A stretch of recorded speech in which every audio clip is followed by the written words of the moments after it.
Bismillahirrahmanirrahim. Alhamdulillah. Wassalatu wassalamu ala Rasulillah wa ala alihi wa sahbihi wa man walah. Innal hamdalillah nahmaduhu wa nasta'inuhu wa nastaghfiruh wa na'udzu billahi min shururi anfusina wa min sayyiati a'malina. Man yahdihillahu fala mudilla lahu wa man yudlil falan tajida lahu waliyan mursyida. Wa asyhadu an la ilaha illallah wahdahu la syarika lah wa asyhadu anna Muhammadan abduhu wa rasuluh. Allahumma salli wa sallim wa barik ala habibina wa qurrati a'yunina wa imamina wa nabiyyina Muhammadin sallallahu alaihi wasallam wa ala alihi wa sahbihi ajma'in. Amma ba'd. Segala pujian bagi Allah Subhanahu wa taala, Tuhan yang sama-sama kita meminta pertolongan, dan segala pujian bagi Allah Subhanahu wa taala, Tuhan yang sama-sama kita meminta pengampunan. Hanya kepadamu ya Allah kami berlindung daripada keburukan jiwa-jiwa kami, dan hanya kepadamu ya Allah kami berlindung dari keburukan amalan-amalan kami. Selawat salam ke atas junjungan besar kekasih kita, suri tauladan kita, penghulu kita, Nabi Muhammad sallallahu alaihi wasallam, serta sekalian sahabat dan kerabatnya ajma'in. Yang saya muliakan pengurusi majlis, yang saya hormati anggota lembaga pentadbir Masjid Istiqamah, para imam, para muadzin,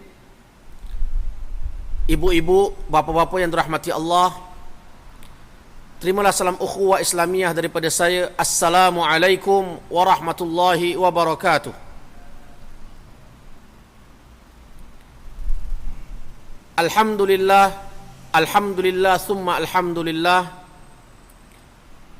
Sekali lagi kita panjatkan setinggi-tinggi kesyukuran kita ke hadrat Allah di atas taufik dan inayah Allah dapat kita bersua bertemu di penghujung bulan yang mulia, bulan Rajab minal ashhuril hurum, dan tak lama lagi kita akan berada di bulan Sya'ban, dan kita akan menyambut kedatangan bulan Ramadan al-Mubarak insya-Allah. Moga-moga Allah Subhanahu wa taala kurniakan kita nikmat kesihatan, nikmat kekuatan, dipanjangkan umur kita dapat bertemu bulan Ramadan pada tahun ini. Allahumma amin ya rabbal alamin. Hadirin hadirat muslimin muslimat rahimakumullah. Pada malam ini saya diminta untuk berkongsi sama dengan anda mengenai satu tajuk yang berkaitannya dengan peristiwa Isra' dan Mi'raj. Namun perbicaraan itu tidak tertumpu kepada peristiwa Isra' dan Mi'raj, tetapi perbahasannya lebih mendalam tentang perkara-perkara yang berkaitan dengan tujuan syariat ataupun tujuan Allah Subhanahu wa taala mensyariatkan kepada hamba-hambanya beberapa syariat yang ada kaitan dengan peristiwa Al-Isra' dan Mi'raj.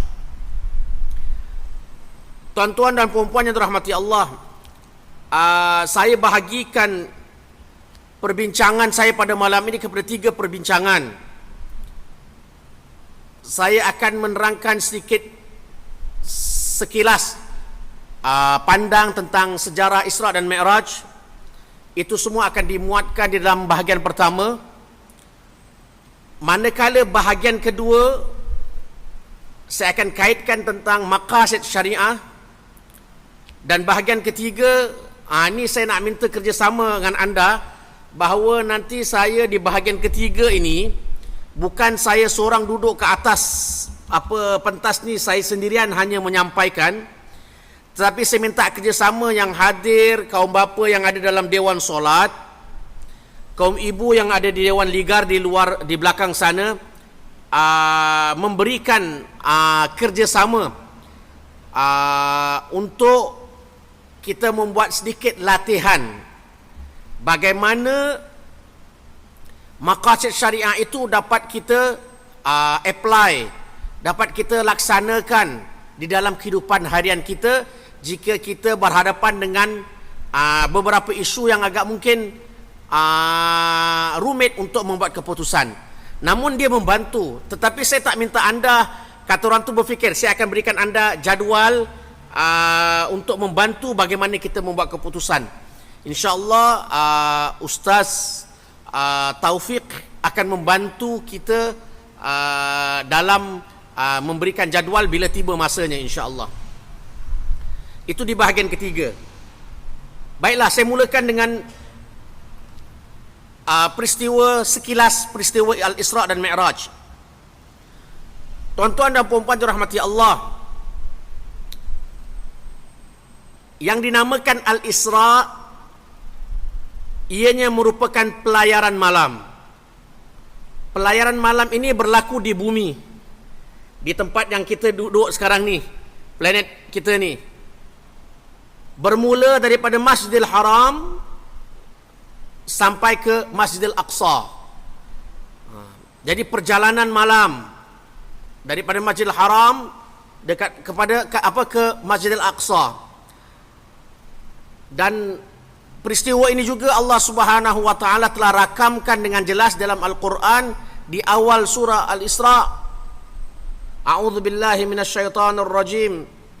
Subhanalladzi asra bi 'abdihi lailan minal masjidil harami ilal masjidil aqsa alladzi barakna haulah linuriyahu min ayatina innahu huwas samiul basir. Maha suci Allah yang telah membawa hambanya, iaitu Muhammad sallallahu alaihi wasallam, Nabi kita, belayar malam daripada Masjidil Haram sampai ke Masjidil Aqsa alladzi barakna haulah, yang kami telah berkati sekeliling sekitaran bumi Baitul Maqdis itu sendiri. Itu Masjidil Aqsa. Jadi kalau kita lihat dalam gambar ini, Masjidil Haram kita sedia maklum, yang sebelahnya ialah Masjidil Aqsa. Kadang-kadang biasanya orang ramai tersilap. Bila cakap Masjidil Aqsa, mereka sangka yang kubah yang macam kubah emas. Yang kubah emas tu bukan Masjidil Aqsa. Itu dia panggil Kubbatus Sakhra. Memanglah kalau kita cakap Jerusalem, cakap pasal Jerusalem, nanti gambarnya gambar yang masjid yang dom dia warna keemasan itu. Jadi orang sangka itulah Masjid Al-Aqsa. Bukan. Kalau kita pergi ke Palestin, katakan kita sembahyang dekat masjid itu, tak dapat pahala ganda seperti kalau kita sembahyang Masjid Al-Aqsa. Yang dapat pahala ganda lah Masjid Al-Aqsa, yang tertera dekat gambar ini. Itu Al-Isra'. Manakala Mi'raj, ianya pelayaran dari bumi ke langit. Allah saja yang maha mengetahui apa yang akan berlaku. Bermula dari Masjidil Aqsa hingga sampai ke Sidratul Muntaha.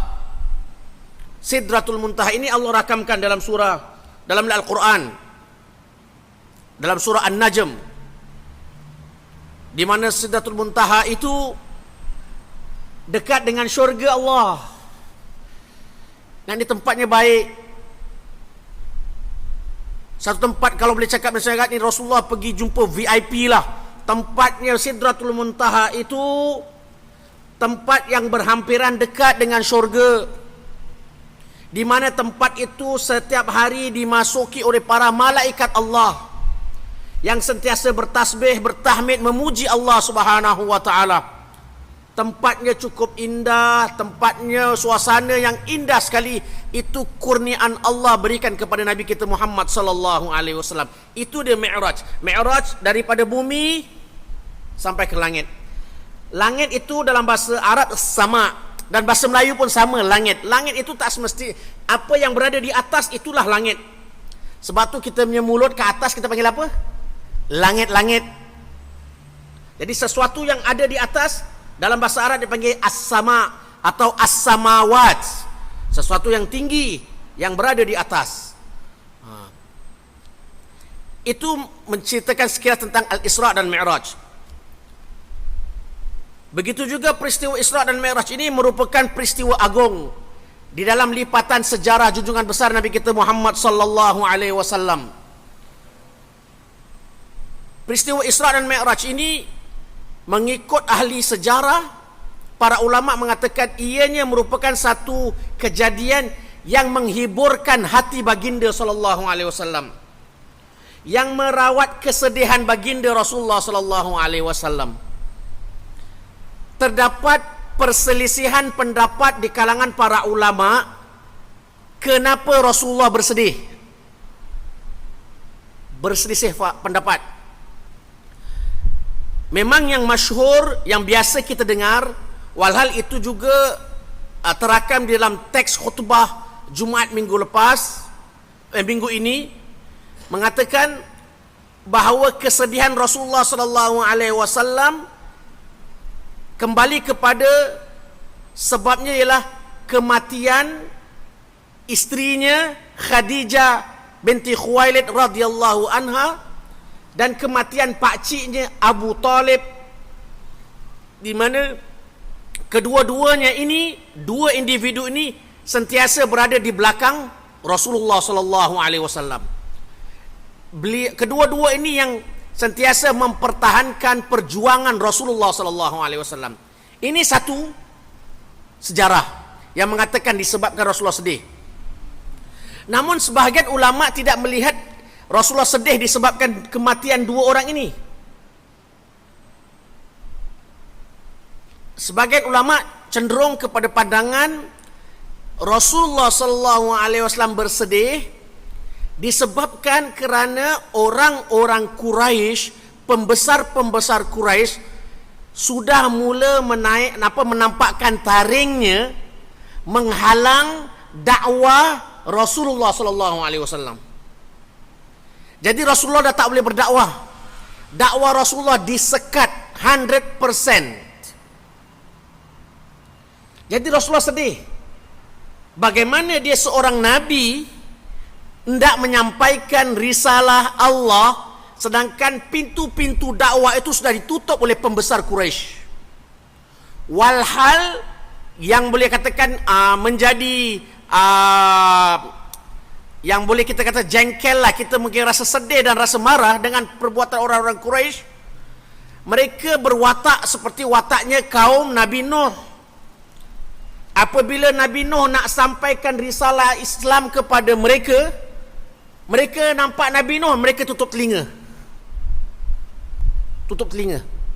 Ada di antara mereka pakai macam baju saya jubah, Tuan Haji jubah dia angkat, dia tutup muka. Tak nak tengok Nabi Nuh.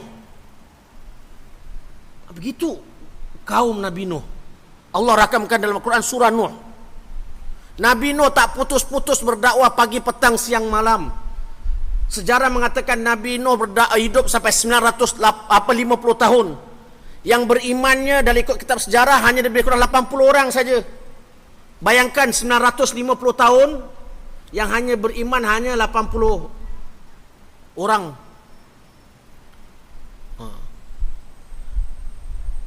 Orang Quraisy mula menghalang. Walhal bukan menghalang saja, mereka telah berpakat kalau boleh jangan dengar lagi apa yang bakal Nabi kita Muhammad nak sampaikan. Itu sedihnya Rasulullah SAW. Orang yang tak pernah dusta, orang yang tak pernah berbohong, orang yang terkenal sebagai Al-Amin, namun dilayan sedemikian rupa. Itu Rasulullah sedih. Namun Allah Subhanahu wa taala menjadikan peristiwa Al-Isra' dan Mi'raj ini pengganti kesedihan tadi, merawat kesedihan tadi. Kesedihan mana? Di mana Rasulullah tak boleh nak berdakwah. Ini pandangan kedua oleh para ulama yang mengatakan kenapa Rasulullah sedih. Jadi peristiwa Isra' dan Mi'raj dia sebagai penghibur, merawat duka sedih Rasulullah SAW supaya kasih Rasulullah gembira. Di antara dua riwayat ini, saya pribadi ingin menjelaskan kepada anda, kedua-duanya terakam dalam sejarah.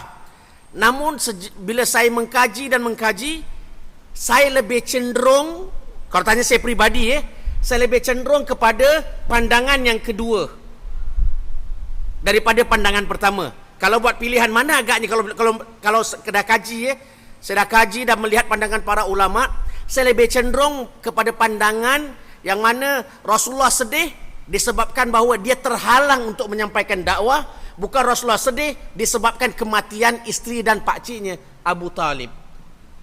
Namun saya tidak berbeza pandangan kalau orang mengatakan disebabkan peristiwa Isra' dan Mi'raj ialah di antaranya lah untuk menghibur Rasulullah SAW kerana kematian isteri dan pakcik, tidak masalah.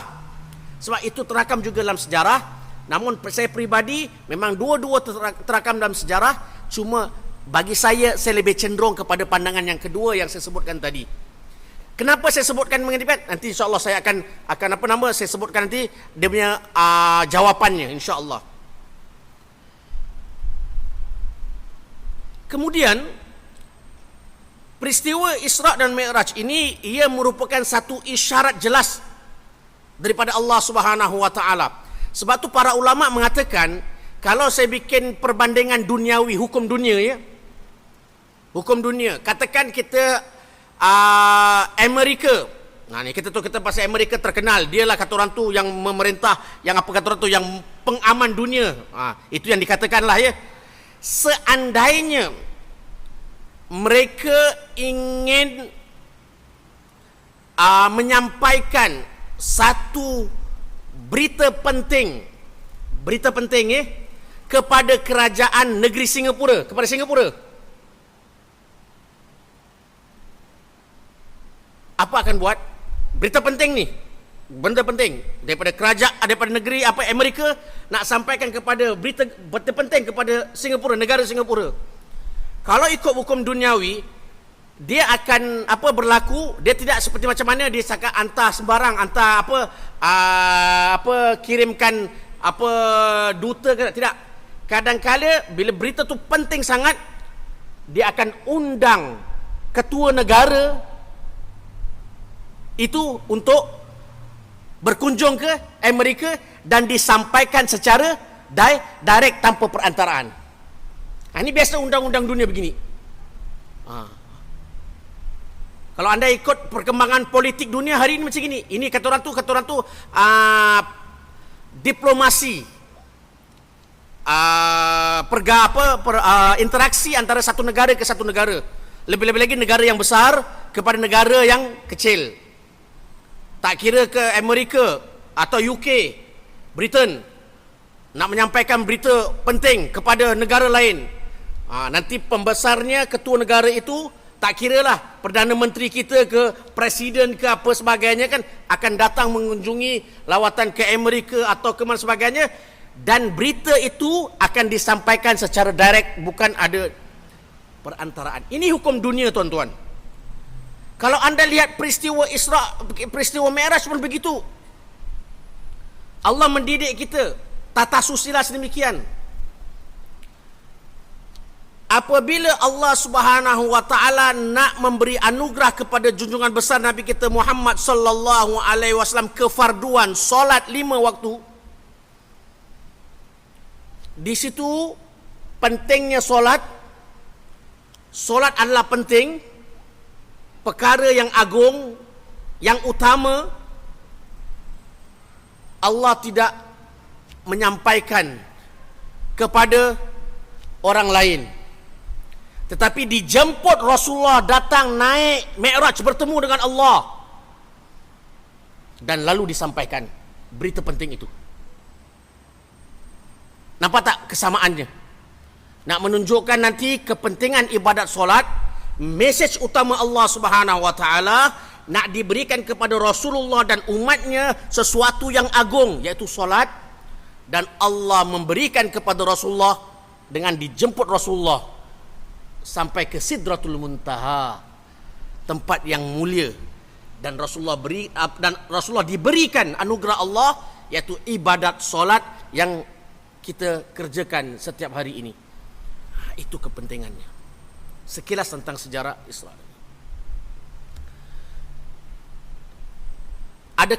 Manakala soalan tadi yang saya tanyakan, saya ajukan, kenapa Rasulullah sedih tadi? Bukan kerana kematian isteri atau pakciknya, tapi kesedihan Rasulullah disebabkan Rasulullah terhalang daripada dakwah. Di sini saya kuatkan hujah saya, kecenderungan pandangan saya. Kita berbeza tak apa ya, kalau tuan-tuan masih lagi nak mengatakan demikian atau asatizah lain nak mengatakan demikian, tidak menjadi masalah. Namun itu kecenderungan seseorang berdasarkan kajiannya tersendiri, tidak menjadi masalah. Dia melahirkan kecenderungannya, dan saya melahirkan kecenderungan bahawa kesedihan Rasul disebabkan dia dihalang daripada dakwah. Allah anugerah kepada Rasul peristiwa Isra dan Mi'raj. Lihat, tatkala Rasulullah Isra daripada Makkah Masjidil Haram menuju ke Masjidil Aqsa, Rasulullah sallallahu alaihi wasallam memimpin solat, betul? Bersama siapa? Bersama para anbiya. Para anbiya. Ini nak membuktikan oleh sebagian ulama mengatakan bahawa Muhammad, jangan engkau bersedih.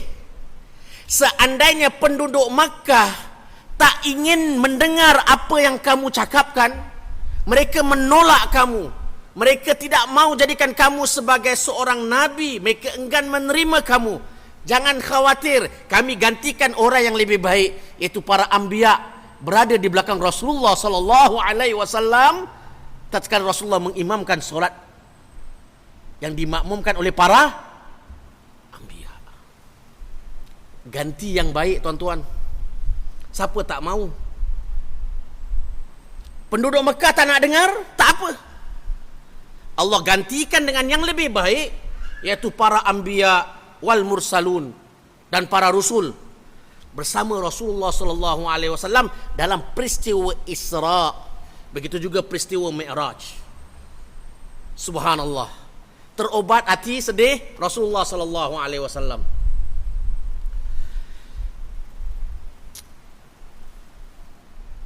Peristiwa Isra mengandungi banyak rahsia. Ya. Di antara rahsianya ialah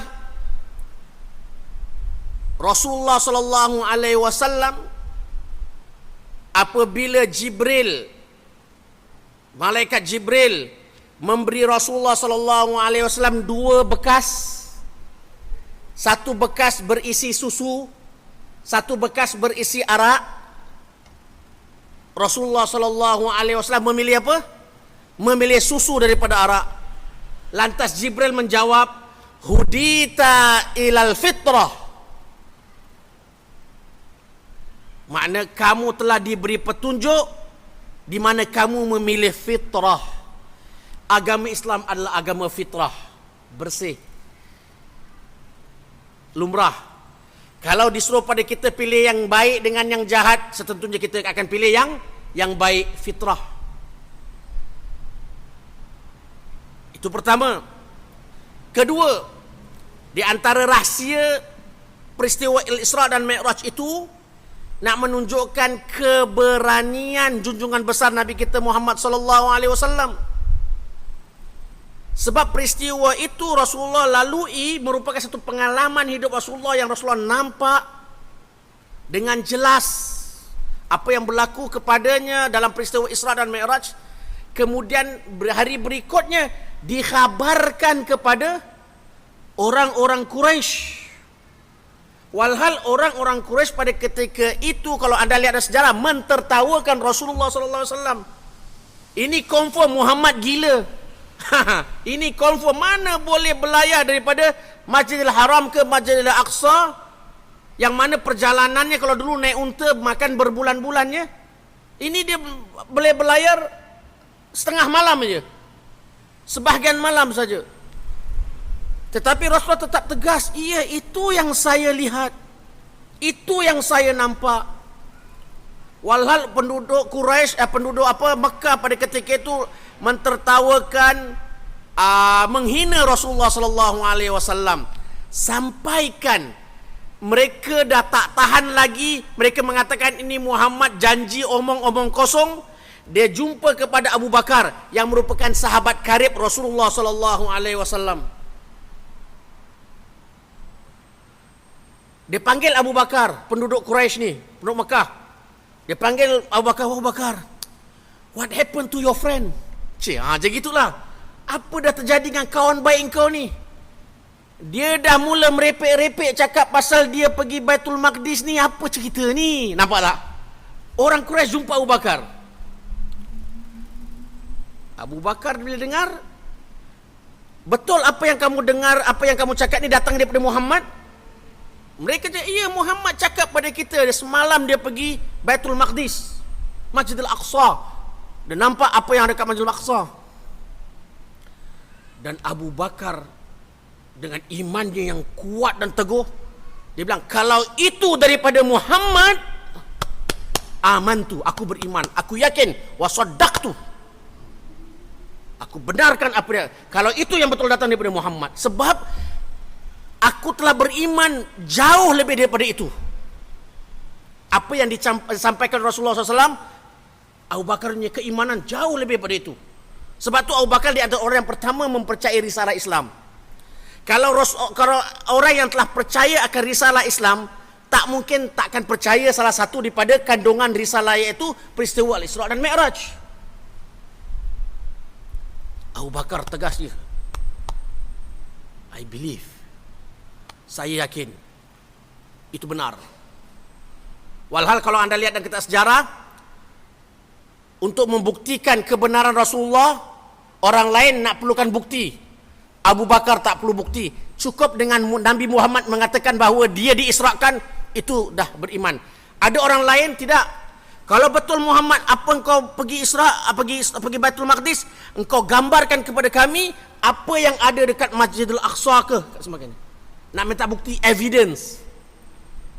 Ya, Rasulullah datangkan bukti. Di saat itu aku nampak sekian.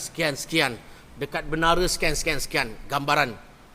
Persis apa yang Rasulullah SAW nampak, dan jawapannya tepat mengikut pengalaman orang-orang Quraisy yang telah berlayar ke Syam. Jadi perkara tak ada perlu pembohongan. Dan tak secara langsung, kenapa peristiwa Isra' daripada Mekah pergi ke Baitul Maqdis, Masjidil Aqsa, dan Mi'raj daripada Masjidil Aqsa naik ke langit? Kenapa berlaku di Masjidil Aqsa, tak berlaku di Masjid Nabawi, tak berlaku dekat Masjidil Haram? Masjidil Haram kan boleh berlaku Mi'raj daripada Masjidil Haram terus naik ke Sidratul Muntaha, tak mustahil boleh. Tetapi daripada Masjidil Aqsa naik ke atas, tak lain tak bukan ialah nak menunjukkan tempat itu tempat suci, tuan-tuan. Kota suci, Ardul Anbiya, bumi para nabi. Diminta untuk umat sejagat, termasuk umat Islam, untuk memurnikan tempat itu daripada segala bentuk kezaliman. Yang hari ini kalau kita lihat, memang kita tahu apa yang kalau cakap pasal isu berlaku dekat Palestin, apa berlaku dekatnya Jerusalem. Setiap hari kita lihat perkara-perkara yang boleh mencemarkan bumi suci ini. Jadi saya katakan di sini, tanggungjawab umat sejagat, dalam masa yang sama tanggungjawab umat Islam secara khusus, untuk kembalikan kemurnian, kesucian bumi Nabi, bumi Isra', di mana Nabi kita Muhammad sallallahu alaihi wasallam telah sampai ke sana. Dan di sana dia bertemu para anbiya yang Allah kurniakan kepadanya Al-Isra' dan Mi'raj. Di sini saya terangkan dalam peristiwa Isra' akan kepentingan solat, tuan-tuan. Kalau kita lihat, tuan-tuan dan puan-puan yang dirahmati Allah, Allah Subhanahu wa taala apabila nak mensyariatkan ibadat-ibadat lain, turun wahyu daripada Allah sampaikan kepada Jibril, Jibril sampaikan. Jadi syariat itu, ibadat itu diwajibkan di bumi. Sebagai contoh, ibadat puasa, turun ayat Quran menceritakan ibadat puasa, zakat dan sebagainya. Namun solat, tuan-tuan, kata ulama, ianya difardukan, datang mula fardunya itu dari langit. Rasulullah menerima mesej itu yang mulia, di tempat yang mulia, di Sidratul Muntaha, menerima mesej yang agung, yaitu solat. Kefarduannya dari langit sebelum sampai ke bumi. Ini kelebihan yang dilihat oleh para ulama. Makna solat itu perkara yang penting, tuan-tuan. Kemudian Mi'raj, solat itu merupakan Mi'raj rohani. Mi'raj itu kan yang dinaikkan. Jadi solat itu merupakan Mi'raj rohani dan iman seorang Muslim. Ini kerana apabila seorang hamba itu mendirikan solat, rohaninya tinggi, tuan, naik, dekat dengan Allah Subhanahu wa taala. Seorang yang mendirikan solat dengan khusyuk, ia akan rasa bahawa dia berhubung dengan Allah Subhanahu wa taala. Itu yang dipanggil Mi'raj. Allah Subhanahu wa taala di dalam hadis qudsi ada menyebutkan, di antaranya mengatakan bahawa aku telah bahagikan solatku kepada dua bahagian. Iaitu solatku di sini, mengikut ulama hadis, solatku ialah apabila seorang hamba itu mendirikan solat, dia akan membaca suratul Fatihah. Imam baca surah Fatihah kan setiap 4 rakaat isyak, 4 Fatihah. 3 rakaat maghrib, 3 Fatihah. 2 rakaat subuh, 2 Fatihah. Setiap rakaat ada Fatihah. Jadi setiap Fatihah yang dibacakan dalam solat, Allah bahagikan antara Allah dan hambanya yang mendirikan solat. Sebab itu dalam hadis sahih Imam Muslim, Sahih Muslim mengatakan, apabila hamba itu mula membaca Alhamdulillahi Rabbil Alamin, Allah mengatakan, hambaku sedang memuji aku. Ar-Rahmanur Rahim, bila hamba itu mengatakan Ar-Rahman Ar-Rahim, Allah mengatakan balik, hambaku sedang berterima kasih kepada aku. Nampak tak? Hubungan hamba dengan Allah dalam solat. Jadi itulah Mi'raj, makna komunikasi langsung. Bila hambanya mengatakan Alhamdulillahirabbil alamin, respon daripada Allah terus, hambaku sedang memujiku. Ar-Rahman Ar-Rahim, hambaku sedang berterima kasih kepadaku.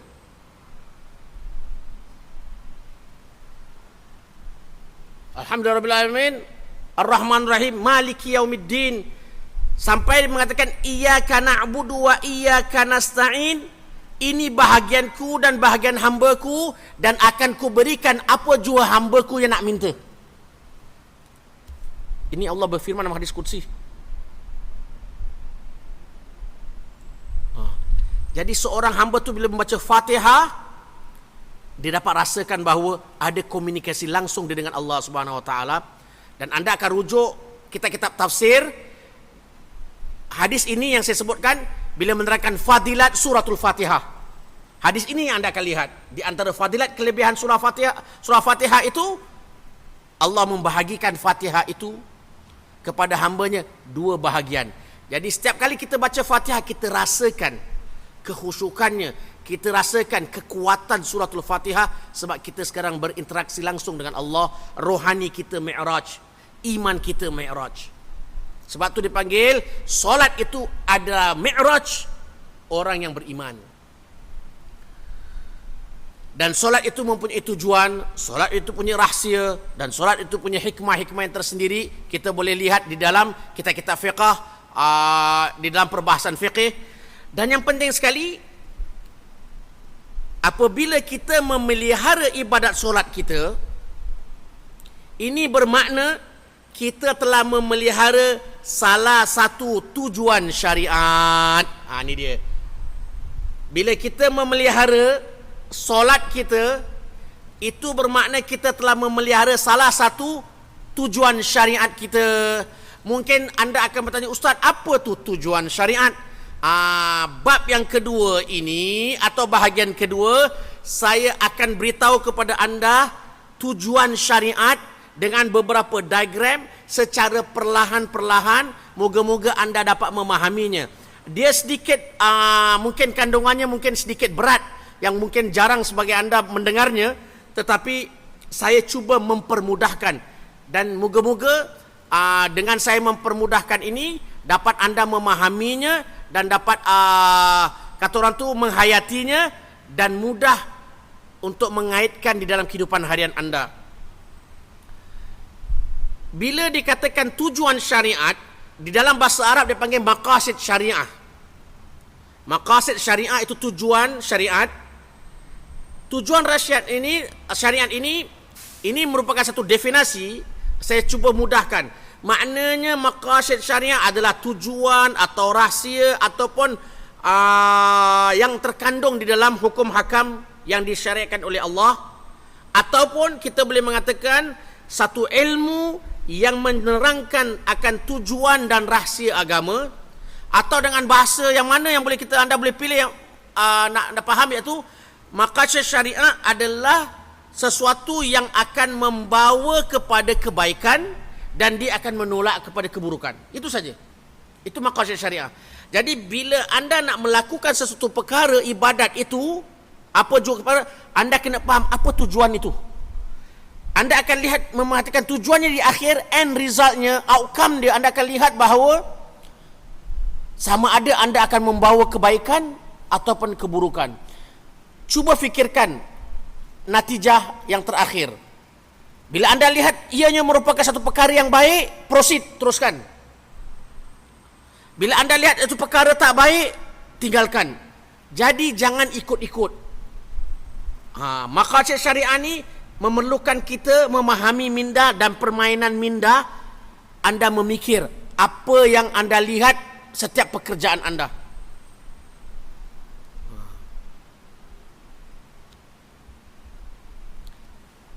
Saya kasih sedikit diagram untuk memudahkan. Kalau kita belajar ilmu fiqih, kita akan belajar bab ibadat, betul? Kita akan belajar bab muamalat, kita akan belajar bab munakahat, kita akan belajar bab jinayat. Ini biasa kitab fiqih dibahagikan kepada 4 bahagian. Cumanya kalau daripada dulu kita belajar, kita jarang sentuh bab muamalat, kita jarang juga sentuh bab munakahat, mentelah lagi bab jinayat. Yang tak habis-habis daripada dulu sampai sekarang, kita ialah bab ibadat aja. Betul deh? Katakanlah bermulanya bulan Januari, Masjid Istiqamah kelas fikih akan belajar bab ibadat, mulakan dengan bab taharah. Belajar bab taharah, bab sembahyang dan sebagainya. Berhenti sekejap pasal bulan Ramadan nak sampai. Lepas berhenti bulan Ramadan, hari raya pun nak beraya juga, stop. Lepas hari raya, sambung balik. Kemudian kelas stop sekejap sebab ustaz pergi haji, datang bulan Zulhijjah. Atau jemaahnya tak datang kuliah sebab jemaah pun pergi haji. Habis sampai bulan Disember. Ustaz Taufik tanya kepada ustaz yang mengajar tu, saya, Ustazah, alhamdulillah setahun dah habis dah. Agak-agak tahun depan nak mula apa? Agak-agak mula bab muamalat tak? Ulang balik bab taharah. Betul? Bila tahun mendatang ulang balik bab taharah, pusing. Tak sampai-sampai. Sampai bab jinayat. Kalau anda memahami maqasid syariah begini, setiap bab itu ada hukum hakam, hukum. Saya tak nak bicarakan muamalat, saya tak nak bicarakan munakahat, saya tak nak bicarakan tentang jinayat, tapi kita ambil yang mudah, bab ibadat, sebab yang selesa kita, ruang keselesaan. Dalam bab ibadat kita ada bab solat. Pasal Isra dan Mi'raj saya bab solat. Jadi solat itu ada hukum-hukumnya. Mentela lagi kalau kita sembahyang solat sendirian, solat berjemaah, ada dia punya hukum-hukum sekian, ada adab tertib dan sebagainya. Jadi setiap bab ini ada hukum hakam. Anda akan lihat bahawa hukum hakam ini hukumnya sama ada boleh, tak boleh, harus, sunat, makruh ke sebagainya. Dan anda akan lihat bahawa akhirnya hukum itu mempunyai tujuan atau rahsia ataupun hikmah, yang itu yang dipanggil maqasid syariah, tujuan syariat, menepati maqasid syariah. Jadi kita sembahyang ni bukan sembahyang turun naik, tetapi sembahyang kita ada tujuannya. Tujuannya ialah untuk kita mengingati Allah. Wa aqimis solata li dzikri. Allah berfirman, dirikanlah kamu solat agar kamu mengingati aku, yakni Allah Subhanahu wa taala. Jadi dengan kita mendirikan solat, kita selalu ingat Allah Subhanahu wa taala. Itu yang dipanggil mi'raj. Kita akan berkomunikasi langsung dengan Allah Subhanahu wa taala. Bila kita takbir Allahu Akbar, kita tinggalkan dunia yang kecil ini, kita sedang berinteraksi dengan Allah Subhanahu wa taala yang Maha Agung, yang Maha Besar. Keperluan maqasid syariat ini penting, tuan-tuan. Sebab tu para ulama mengatakan, seperti Imam Syatibi, ulama yang membicarakan, ulama yang unggul di dalam sejarah Islam. Imam Syatibi ni dia hidup di Andalusia, di Andalus, sekarang dekat Spanyol. Dia mempunyai kitab maqasid, dan kitab maqasid ini di antara kitab yang terbaik. Dia mengatakan maqasid syariah atau tujuan syariah ini adalah roh amalan kita. Roh, intipati. Kalau orang tu melakukan amalan tanpa memahami matlamatnya, tak mungkin. Sebab tu maqasid syariah, tujuan ibadat yang kita kerjakan, kita kena faham. Kalau kita buat sesuatu ibadat tak faham tujuan apa kita lakukan, makna kontang, tuan-tuan, kosong. Anda tak dapat rasa dia punya roh tu hidup. Jadi dengan ada memahami maqasid itu, anda memahami tanggungjawab, merasa jiwa anda tenang. Apa yang aku buat ini bukan satu perkara yang sia-sia, tetapi ada kebaikannya di sisi Allah Subhanahu wa taala, ada tujuannya dan sebagainya. Dan Imam Ibnu Ashur, seorang ulama terkemudian yang kalau tak silap saya beliau meninggal pada awal 70-an, tahun 70-an. Beliau mengatakan di dalam kitabnya, kurang kepedulian terhadap maqasid syariah, kurang kepedulian, mana kurang kita ambil penting dalam hal maqasid syariat atau tujuan syariat, ia merupakan salah satu faktor kemunduran ilmu fiqih. Ilmu fiqih bukan mengandalkan hukumnya gini, hukum ambil, bukan. Anda tahu hukum, anda tahu matlamatnya. Anda tahu hukum, anda tahu rahsia di sebalik hukum itu. Itu baru hidup. Bila kita belajar fiqih, hidup pelajaran fiqih kita. Kita belajar ilmu tafsir, hidup pelajaran ilmu tafsir kita. Kita belajar ilmu hadis, kita terasa hidup. Bukan setakat kita menghafal, tetapi kita menggerakkan minda. Kita tahu apa yang tersurat dan juga apa yang tersirat daripada amalan-amalan soleh yang kita kerjakan. Saya skip tak apa. Ini dia, tuan-tuan. Maqasid syariah, tujuan syariat ini, dia memelihara 5 perkara. Ini penting. 5 perkara.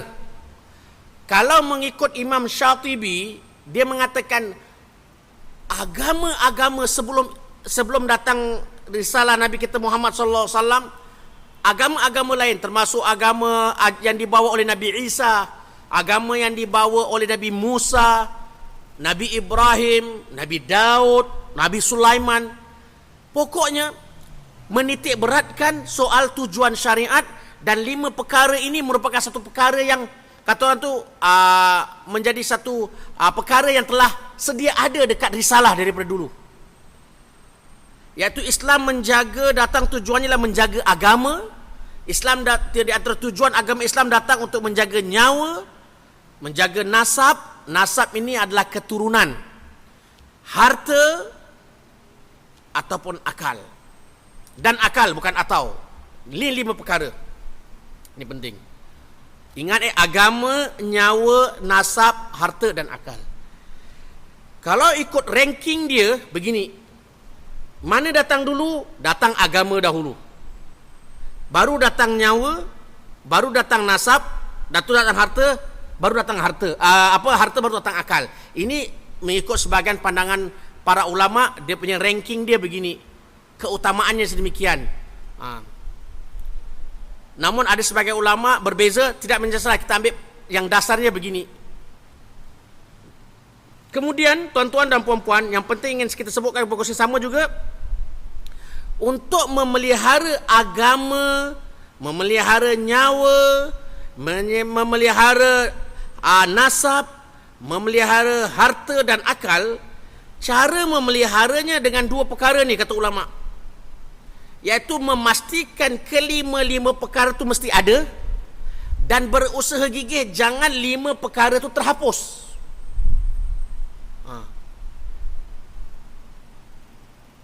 Saya kasih contoh. Untuk memelihara agama kita, kita mesti memelihara solat. Betul tak? Betul? Kita harus pastikan solat itu ada di dalam diri kita, ahli keluarga kita. Sekiranya di dalam satu keluarga itu mula dah tak nak solat, dah tak solat, habis satu mula tak sembahyang subuh, lepas tu asar, lepas tu zuhur, lepas tu maghrib, lepas tu isyak, dah makin sedap pula tak sembahyang. Itu bermakna agama dia lambat laun akan pupus. Sebab tu ulama mengatakan untuk menjaga 5 perkara, mesti pastikan dia wujud, cuba elakkan jangan sampai dia pupus. Menjaga nyawa sekarang macam mana? Biar kita sentiasa dalam keadaan sehat. Kita membantu agar orang lain juga terus bernyawa dan sehat. Jangan kita jadi orang yang suka membunuh sana, bunuh sini. Sebab bila nyawa itu kalau dah melayang, dah tak boleh datang kembali. Wang hilang boleh datang, nyawa melayang takkan kembali. Kita pastikan nyawa manusia, orang yang beriman atau tidak beriman, tak kisah. Yang penting itu anak cucu Adam, kekal mulia. Dan jangan sampai kita tidak menghargai nyawa. Yang mana kalau kita lihat kat dunia hari ini, di surat khabar, di TV, setiap hari pembunuhan. Kalau kemalangan lainlah, kita boleh kata disebabkan kemalangan, ceritakan ya. Yang baru ni ada kemalangan kan berlaku kren ke apa jatuh tu kan. Itu kemalangan mungkin nanti ada, tapi yang menumpah pertumpahan darah yang dilakukan oleh tangan-tangan manusia itu tak boleh masuk akal sampai sekarang. Setiap hari tuan-tuan. Sebab tu dalam kuliah-kuliah saya di masjid-masjid lain, saya rasa macam sebab kadang-kala pembunuhan itu tak berlaku di luar, tapi pembunuhan tu boleh berlaku di dalam masjid tuan-tuan. Ingat tuan-tuan, saya pesan kepada diri saya, kepada anda yang hadir kat Masjid Istiqamah, muslimin, muslimat, kalau boleh jangan berlaku kat situ, kat Singapura. Elakkan, jauhkan. Na'udzubillahi min dzalik. Kemurnian, kesucian rumah Allah tetap terpelihara. Kalau nyawa manusia terbunuh dalam rumah Allah, tak masuk akal. Tapi ini yang kita lihat setiap hari di akhbar, di berita, di TV dan sebagainya. Sebab itu untuk memelihara agama, pokok agama kita kena jaga. Ulama mengatakan pokok agama kita adalah iman dengan rukunnya yang 6, Islam dengan rukunnya yang 5, ihsan, intipati akhlak yang mulia. Itu kena jaga. Itulah merupakan agama kita. Kita kena pelihara. Jaga betul-betul.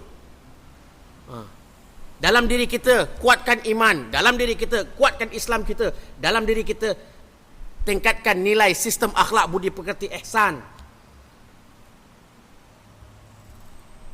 Memelihara nyawa dalam konteks Singapura ni, sebagai saya bilang dalam konteks mungkin berbeza dalam kitab-kitab lain. Saya melihat dalam konteks Singapura, memelihara nyawa agar nyawa tu terus hidup dan ialah dengan jalan pernikahan pun bolehlah ya. Dengan pernikahan kembanglah zuriat, lahirlah anak anak cucu Adam, dan merupakan zuriat itu yang menjadi kebanggaan Nabi kita Muhammad sallallahu alaihi wasallam bila kita didik dengan baik.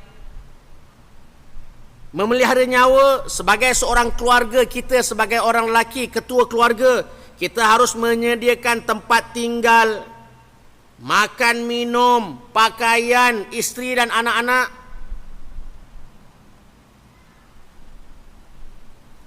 Kita kena buat.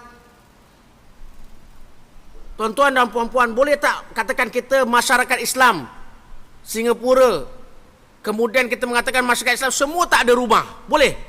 Sekarang dalam konteks kita kat Singapura? Tak boleh tuan-tuan. Ini perkara yang mesti kita ada untuk menjaga nyawa itu.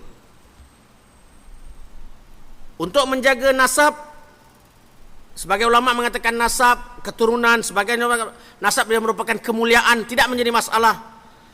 Kita saling hormat menghormati, saling bertolak ansur, menjadi orang yang pemaaf, as-samahah. Elakkan daripada kita caci mencaci, tohmah mentohmah, hina menghina. Kerana dengan kita menjaga kemuliaan dan kehormatan seseorang, kita juga memelihara nasab. Dengan kita menghina, mencaci orang, mana kita cuba memupuskan pemeliharaan nasab yang agama datang memeliharanya. Dalam konteks Singapura, memelihara harta, setiap individu masyarakat Islam yang sudah kata orang dah tamat sekolah ke sebagainya, perlu ada pekerjaan. Tak boleh nak malas-malas goyang kaki kat rumah, tunggu konon-konon nanti rezeki datang daripada langit. Tak boleh, mesti bekerja, mesti rajin bekerja. Kemudian mesti berjimat cermat. Dapat bezakan di antara keinginan dan keperluan. Bila bercanggah antara keinginan dan keperluan, utamakan yang keperluan. Pasal keinginan kita tak akan habis. Saya kasih contoh. Kalau dulu ada iPhone, keluarlah lepas kejap lagi iPhone 4, menggelitik tangan. Lagi iPhone 5, menggelitik tangan. Ada iPad, ada mini iPad, macam-macam. Samsung pula sekarang rival kepada iPhone pada Apple. Dengan dia punya setiap berapa bulan dia. Kalau ikut keinginan tak habis tuan-tuan, puan-puan, keinginan kita semua kita nak. Tapi kita tahu adakah ia kita perlukan? Dan jimat kita dan pandai menabung untuk masa depan, pendidikan anak-anak. Ramai anak-anak kecil di belakang tu ya. InsyaAllah sekilas pandang, insyaAllah saya sangka baik berdoa di rumah Allah. Moga-moga anak-anak ini menjadi pengganti kita dan cerah masa depan mereka dan dapat membela agama Allah SWT, menjadi insan yang baik insya-Allah. Anak-anak zuriyah salihah. Memelihara akal, menuntut ilmu. Jangan ada anak kita tak sekolah. Mungkin zaman tahun 50-an, 60-an tak sekolah, lain cerita. Kat luar sana boleh cangkul keluar, boleh tanam pokok ubi. Tu zaman bapa saya perang Jepun, sebelum perang Jepun boleh buat demikian. Sekarang bawah flat ketuk batu, semua batu. Nak tanam apa ya? Lain Masjid Istiqamah ada ada kebun-kebun tersendiri, itu pun terhad. Anak kita ada mempunyai pendidikan.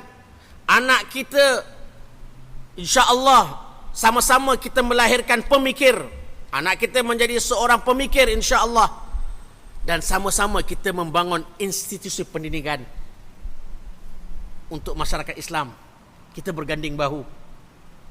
pastikan masjid kita makmur, pastikan madrasah-madrasah kita makmur, pastikan anak-anak kita semua terpelajar, mendapat pendidikan akademik, agama, insya-Allah.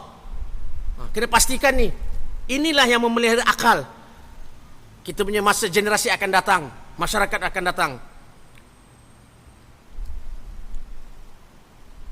Dan bahagian terakhir, sebelum saya nak mulakan bahagian terakhir, saya ingin sebutkan kepada anda ulang balik, maqasid syariat adalah tujuan syariat. Tujuan syariat Allah datangkan ialah untuk memelihara kita punya apa? Agama. Kedua, memelihara apa? Nyawa. Ketiga, memelihara apa? Nasab, yakni keturunan. Kemudian menjaga apa? Harta. Umat Islam mesti mempunyai harta. Tak bolehlah ustaz, tak apalah kita tak payah kerja pun tak apa, tak boleh. Mesti ada harta, ada ekonomi baik. Dan yang terakhir, memelihara akal. Jika anda memahami demikian, di sini ada satu pembahagian baru di sini. Susunan maqasid syariat berbeza sedikit ya.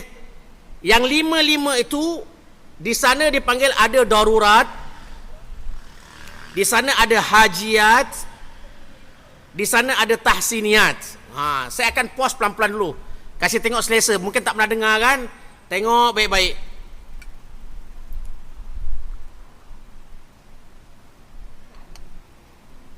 Darurat, necessities, hajiat, needs, dan tahsiniyat, luxuries.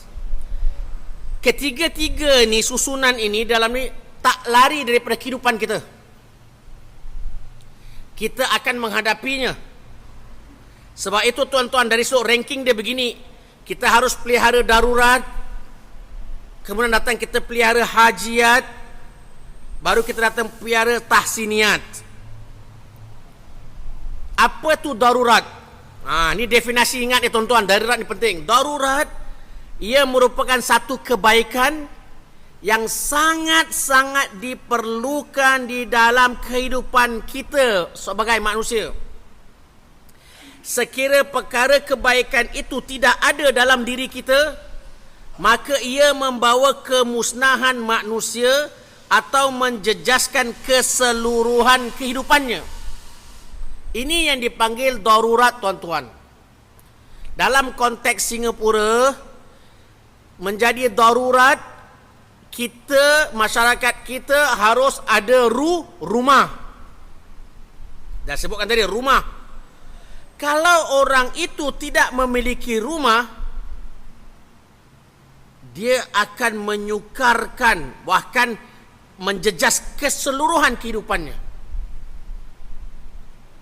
Sebab tu adanya rumah, berusaha mendapatkannya merupakan perkara darurat.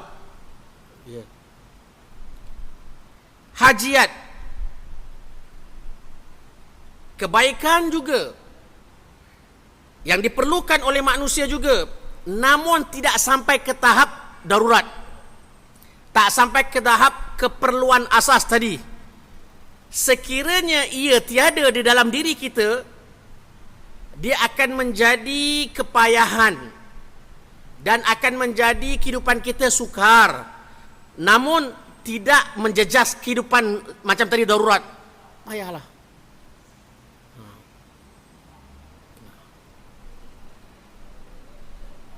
Ini hajiat. Darurat, hajiat. Ingat ya. Ketiga, tahsiniyat. Tahsiniyat, ianya adalah kebaikan juga, tetapi ia membawa kepada kelestarian. Ini dia pakai luxuries tadi ya. Kelestarian hidup manusia dari sudut keindahan, kecantikan dan kemudahan dan sebagainya. Sebagai contohlah ya, pakaian dia merupakan darurat. Ya, pakaian yang kita pakai ni darurat. Mesti ada. Takkan tak ada berpakaian. Kalau seorang tu tak ada pakaian, susah, mengganggu kehidupan hariannya. Namun jika dia mempunyai pakaian yang baru, yang indah, kemudian dia keluar pergi masjid berwangi-wangian, Itu semua dah masuk dalam bab hajiat ataupun tahsiniat. Dah tambah-tambah. Macam songkok saya serban. Kalau saya tak pakai, tak terganggu kehidupan saya. Dia merupakan di antara perkara yang tahsiniat, indah. Sebagai seorang ustaz, menjaga harga diri, merawat dan mengenakan sarban. Kalau ustaz tak pakai serban pun tak ada apa-apa, tak ada halangan. Ustaz tak pakai serban tak apalah, dia bukan darurat. Dia hanya tahsiniat kan. Jadi tak ada satu masalah. Begitulah gambaran. Tuan-tuan dan puan-puan, ini kesimpulan apa yang kita ambil tentang maqasid syariah. Maqasid syariah itu dia ada darurat, dia ada hajiat, dia ada tahsiniat. Dan setiap darurat dia menjaga 5 perkara tadi. Dan setiap hajiat juga dia memelihara 5 juga. Dan tahsiniat juga dia memelihara 5 mengikut definisi takrif yang saya sebutkan tadi. Darurat merupakan satu perkara yang penting dalam kehidupan manusia. Kalau tak ada, kehidupan dia terganggu langsung. Sebagai contohlah tuan-tuan, katakanlah kita yang bekerja ni maaf saya kita yang katakan Singapura tiba-tiba MRT rosak semua dia punya ni. Kemudian susah dapat teksi, susah dapat bas. Apa jadi kehidupan manusia kita punya kat Singapura? Rosak kan? Rosak tuan-tuan. Salang baru satu kereta MRT rosak dah. Ini apatah lagi semua stesen. Nampak tak? Menjejas keseluruhan hidup. Bukan individu, masyarakat lagi. Itu gambarannya, daruratnya, hajiatnya, tahsiniat. Dan setiap mereka akan menjaga 5 perkara. Tuan-tuan, insya-Allah Ustaz Taufik ada. Boleh saya minta tolong mana Ustaz Taufik? Tadi saya nampak Ustaz Taufik jenguk-jenguk, tapi sekarang kau datang. Ada. Ustaz Taufik boleh edarkan Ustaz Taufik? Tuan-tuan, ini dia adalah table. Jangan takut, saya bukan nak minta anda ni table ni dia membantu kita sebagai kata orang tu maklumat sebagai dasar basic lah untuk kita membuat keputusan di dalam kehidupan kita. Di sini nak baca diagram ni. Kalau siapa ada nota dah berikan tu boleh lihat kat nota. Tetapi sebelum baca kat nota, tengok yang apa saya nak sampaikan ni. Penting. Supaya anda tahu nak menggunakan this table. Tuan-tuan jangan malu, ibu-ibu kat belakang. Jangan nak macam kat kuliah, kat sekolah. Tidak. Kita nak bantu saja.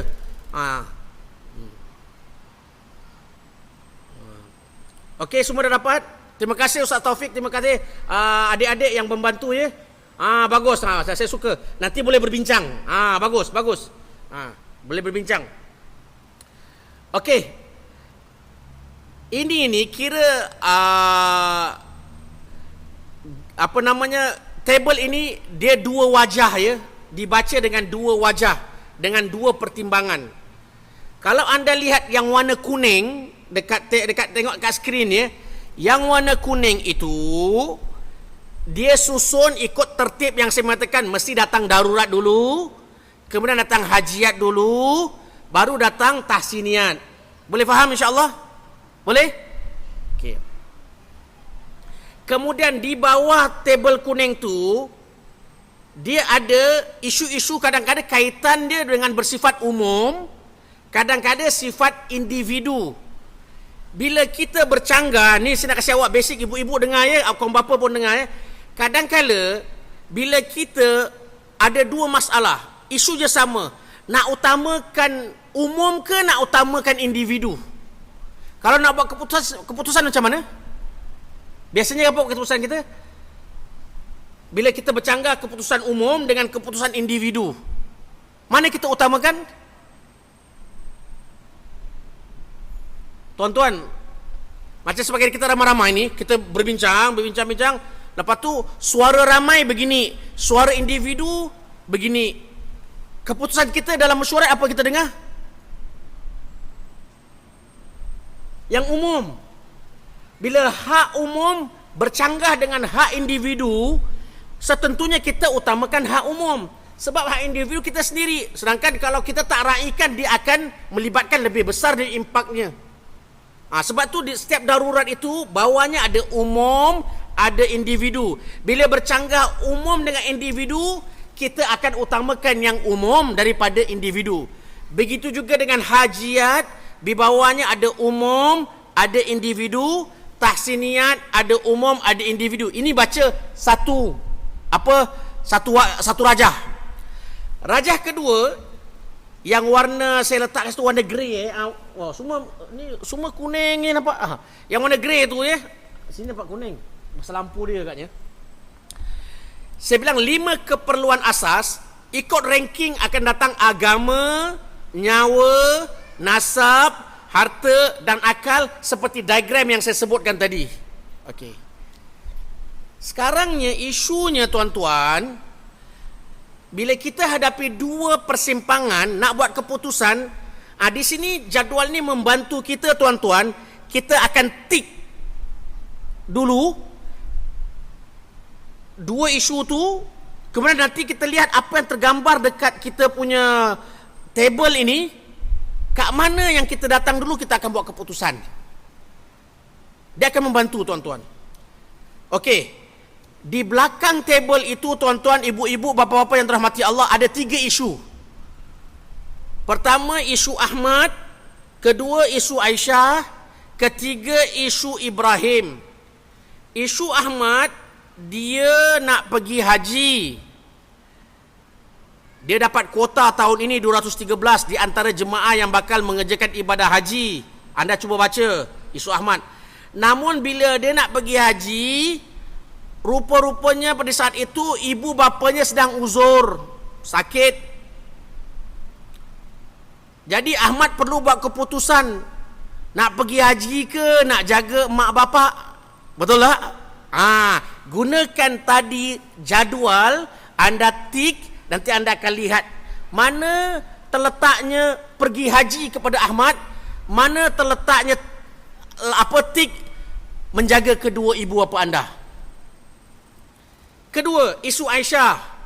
Isu Aisyah ini mendapat terima sekolah di kejiranan. Namun sekolah itu tidak mengizinkan Aisyah mengenakan pakaian selendang, tudung, hijab. Bagaimana kita nak membantu Aisyah dan keluarganya? Itu yang nombor 2. Isu ketiga Ibrahim. Ibrahim ini adalah sole breadwinner, seorang yang menyara kehidupan keluarganya, yang punya anak 6 kalau tak silap saya lah ya. Dia berusaha minta untuk izin pergi solat Jumaat dekat kerjanya, tak beri juga. Namun beliau tak dapat mengerjakan ibadat solat Jumaat. Jadi apa nasihat anda?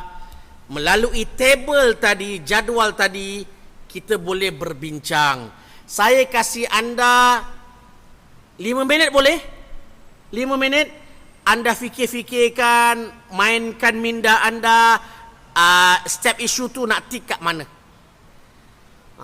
Tapi saya tak halang kalau anda kaum bapa ni yang kumpulan kat sini nak berkumpul, berbincang seramai, kaum bapa kat sana nak bincang, boleh. Kaum ibu juga nak bikin kumpulan sendiri pun boleh.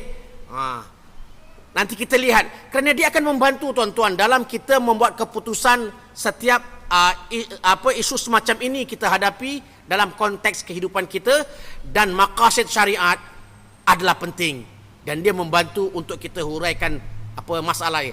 Namun dia bukan kisah secara mutlak ya. Harus diingatkan diagram ini atau table ini dia tidak akan memberi keputusan mutlak saja, tapi dia sebanyak dia membantu dalam buat pertimbangan.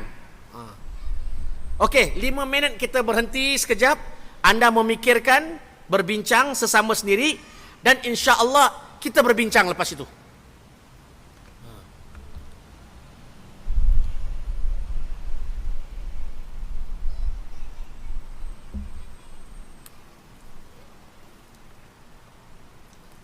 Jangan malu, jangan segan ya ibu-ibu apa nak kumpul-kumpul ke. Ini ilmu jangan lokek, tak perlu lokek. Ilmu ni akan dapat faedah bila kita berbincang. Masya Allah, kaum bapa dah mula bergerak. Cantik, alhamdulillah. Kaum ibu dah ada kumpulan-kumpulannya juga.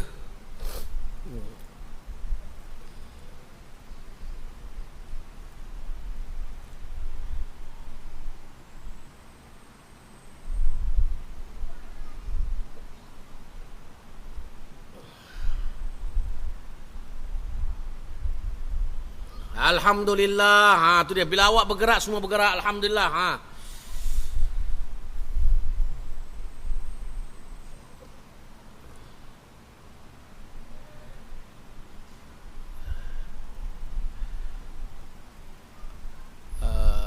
Ustaz Taufik.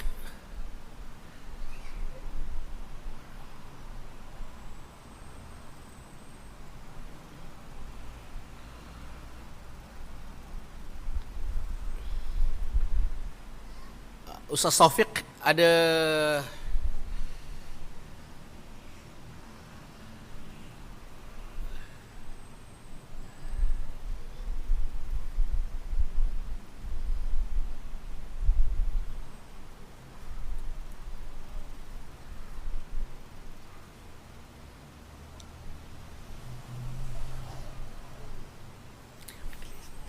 pointer, ada laser pointer.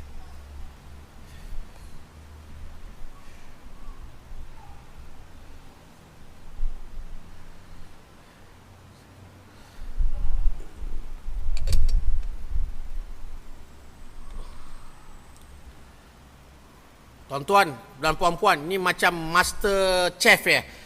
Tinggal lagi 2 minit nak memikir.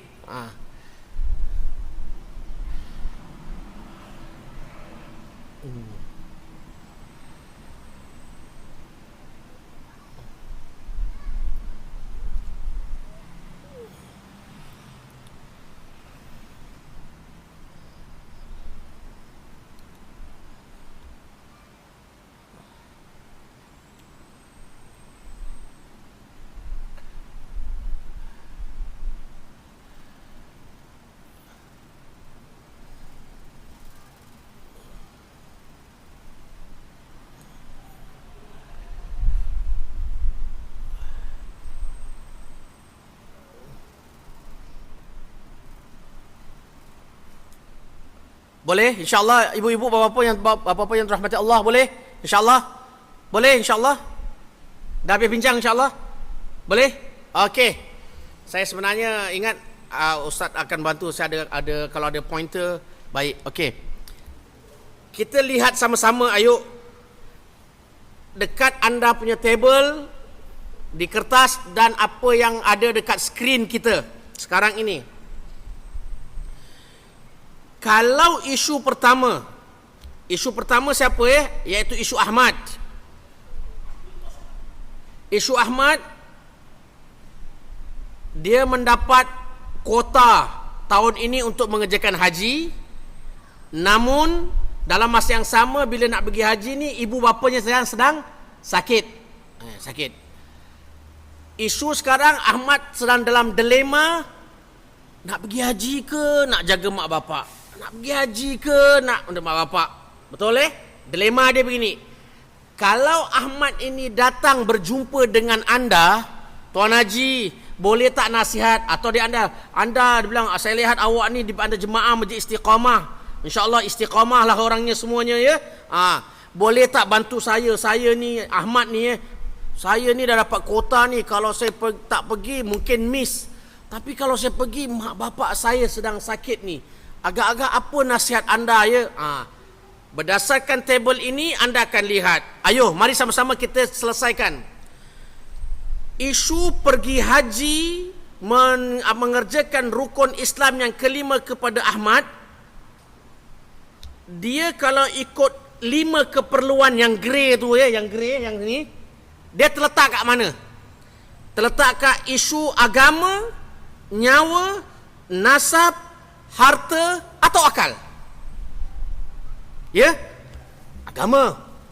Saya tanya anda, Agama itu awak letak, awak nak tik dekat umum ke dekat individu? Individu, sebab itu berlaku pada Ahmad aja, tak berlaku pada saya, tak berlaku pada anda. Jadi anda tik dekat dia. Cumanya isu pergi haji ni dia terletak dalam perkara nanti tadi saya cakap apa? Pergi haji okey, pergi haji okey. Agama. Dan dia adakah dia darurat atau hajiat atau tahsiniat? Isu pergi haji. Pergi haji. Darurat pada Ahmad pasal dia pertama kali nak pergi ni. Jadi first tick awak letak isu pergi haji, awak letak tik dekat darurat, awak tak akan letak tik kat hajiat tahsiniat. Awak akan tengok dia darurat tapi dia terletak dekat 5 kepulauan di agama. Agama pun bila kata umum dan khusus atau umum dan apa dan individu, anda akan letak kat apa? Individu sebab terjadi dekat Ahmad. Okey, anda tik dekat individu agama yang atasnya darurat. Settle, itu isu agama, isu pergi haji. Isu kedua, Ahmad, saya nak tanya pada anda, menjaga 2 orang tua sekarang yang sedang sakit. Dia darurat, hajiat, tahsiniat. Menjaga 2 orang tua yang sedang sakit. Dia darurat agama, apa darurat ke, hajiat ke, tahsiniat?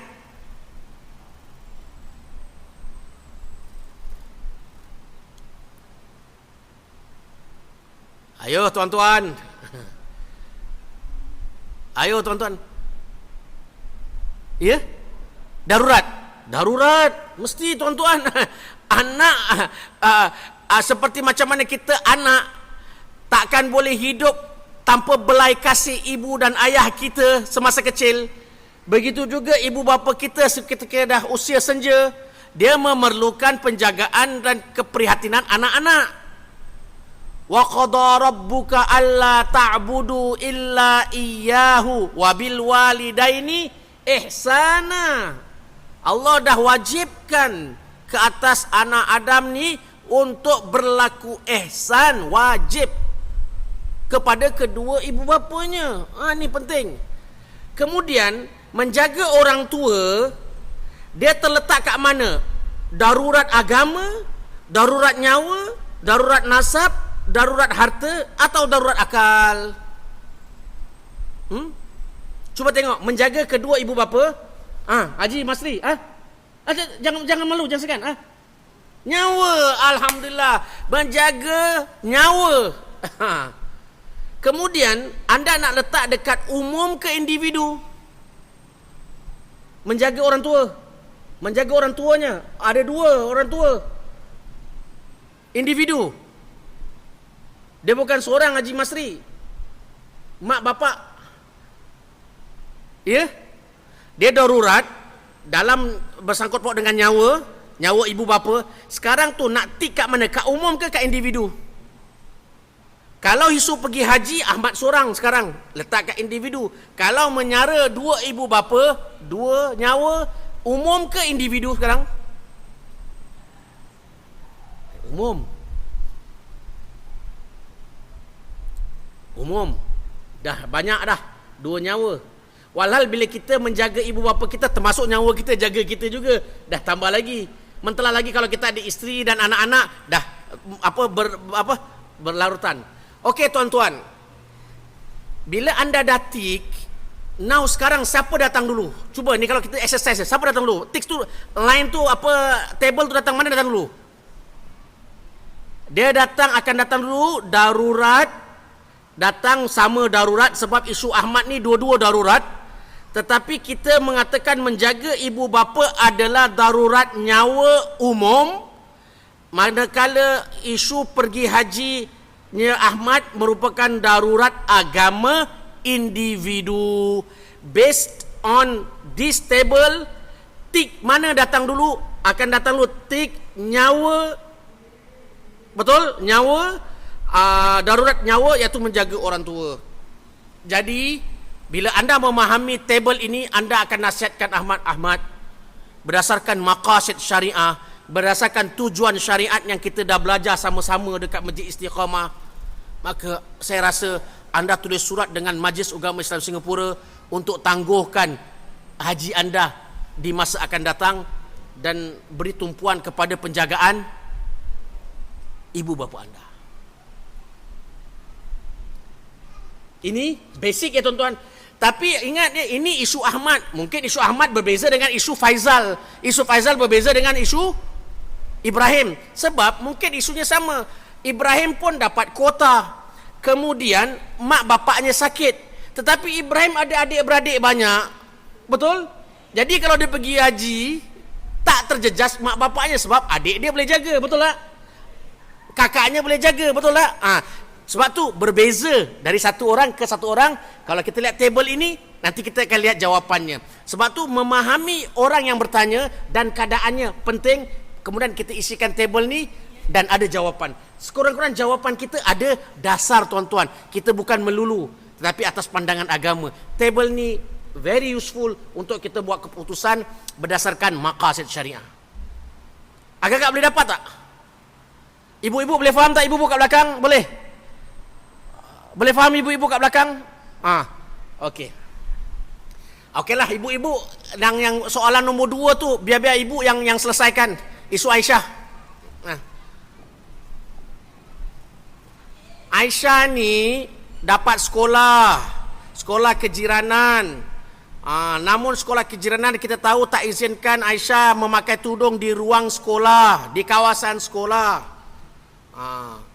Jadi mak bapaknya tanya, Hajah ni adalah jemaah Masjid Istiqamah. Agak-agak apa nasihat ya anda kepada saya? Nak teruskan Aisyah di sekolah ini ke atau tidak? Kalau nak teruskan macam mana? Kalau tak nak teruskan macam mana? Begitu. Sekarang kita selesaikan sama-sama ya ibu-ibu kat belakang. Sekarang saya nak tanya ibu-ibu. Ibu-ibu cuba tengok saya, tengok kat skrin. Isu Aisyah, isu menuntut ilmu. Aisyah simpanganlah menuntut ilmu dengan mengenakan hijab. Saya tanya kepada anda ibu-ibu yang kat belakang, menuntut ilmu termasuk dalam darurat, hajiat ataupun tahsiniat? Jawab, cuba jawab. Okey, saya tak dengar. 1, 2 ke 3? Tunjuk saya. 1, 2, 3. 1. Betul, 1. Okey. Kemudian daruratnya agama ke, daruratnya nyawa ke, daruratnya nasab ke, daruratnya harta ke, atau daruratnya akal? Dia ada 5. Mana satu? 1, 2, 3, 4, 5. Saya tak dengar suara. Kasih saya isyarat. Dia gini-gini ulangan. Jadi yang 5. Jadi isu Aisyah menuntut ilmu adalah darurat, tapi daruratnya lah darurat akal. Bangunkan minda. Okey, anda nak tik isu Aisyah merupakan isu umum ataupun isu individu? Umum, individu. 1 dan 2. Umum, individu. Which one nak tik? 2, individu. Okey. Ikut angle masing-masing. Kalau anda lihat isu Aisyah tu seorang terjadi kepada Aisyah, awak letak Aisyah tu individu. Kalau anda mengatakan, Ustaz, tafsiran saya Aisyah adalah satu contoh saja, sedangkan memang ramai anak pun, ramai yang selain pada Aisyah pun sama juga. Mereka nak pergi sekolah tapi tak boleh kenakan tudung. Jadi anda boleh letak kat umum. Ikut anda punya, lihat gambaran isu itu. Nak tik kat umum, nak tik kat khusus, tak ada masalah. Jadi kita punya keputusan menuntut ilmu bagi Aisyah adalah darurat, dan darurat itu merupakan darurat akal, dan kita akan tik darurat akal itu sama ada dia umum ataupun khusus. Masing-masing lah ibu tentukanlah ya, ikut keadaan yang kita faham latar belakang masalah Aisyah tu. Kedua, Aisyah pula sedang hadapi masalah bahawa dia tak boleh pakai hijab tudung dekat sekolah. Jadi pertanyaan saya kepada ibu-ibu, memakai tudung untuk Aisyah, darurat, hajiat, tahsiniat, 1, 2, 3. Saya tak dengar, saya nak tengok isyarat. 1, 2, 3 pakai tudung.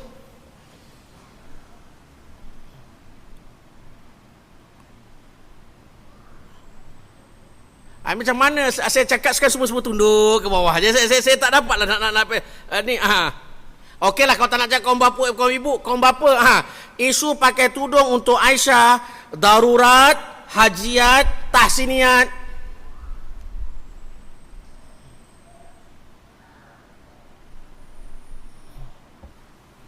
Tuan Haji, darurat. Darurat. Okey. Darurat. Ada berbeza? Ada berbeza? Haji, Haji berbeza. Tak bagus, saya suka kalau kita berbeza. Berbeza dalam majlis ilmu tak apa. Ada. Haji kata tak, bagi dia memakai tudung untuk Aisyah nombor 2, hajiat. Haji nombor 2, hajiat. Kaum ibu, bapa dah jawab. Ada kata darurat, ada kata hajiat. Ibu pun letak 1, 2 or 3. 2. Tuan Haji, orang perempuan kata nombor 2 Haji. Nombor 2. Okey. Kemudian hajiat, kalau katakan hajiat, hajat tak apa, kita masih menerima pemuka darurat. Kalau kita ambil hajiat dulu pasal ramai hajiat kan, hajiat. Kalau hajiat, dia terletak dekat agama, nyawa, nasab, harta ataupun keturunan.